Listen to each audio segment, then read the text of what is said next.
It's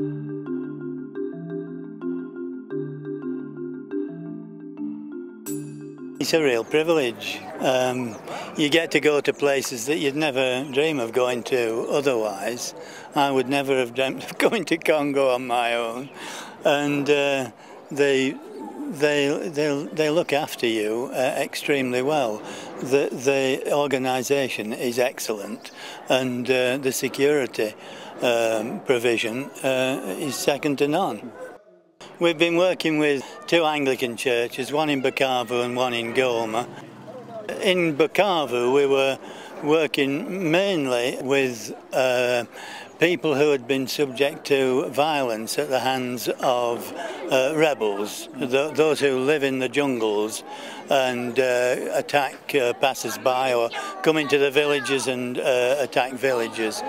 In Goma the emphasis has been probably more on victims of rape, although in both towns we've worked with those who've both been victims of violence and those who've been victims of rape.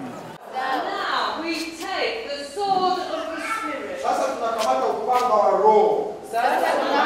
We've had some really good response, particularly with the ladies. I have to say, the ladies are far more responsive than the men. But once you get down to the nitty-gritty with the men, then they are responsive too, and you get to the, the core of the problem. We don't have to give him anything in return. In particular, with the men, we were working in ministry groups, and it's in the ministry groups when we get the payoff, as it were, with the men, whereas the ladies are responsive more or less right from the word go, and it is it's a joy. Fill this place with your spirit.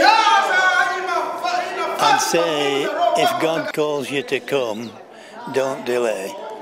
What will they get from it? What will they take from it? They would get a really life-changing experience. They'd get to go to places that they wouldn't otherwise go to. They'd have the adventure of a lifetime, and they'd come back rejoicing in God.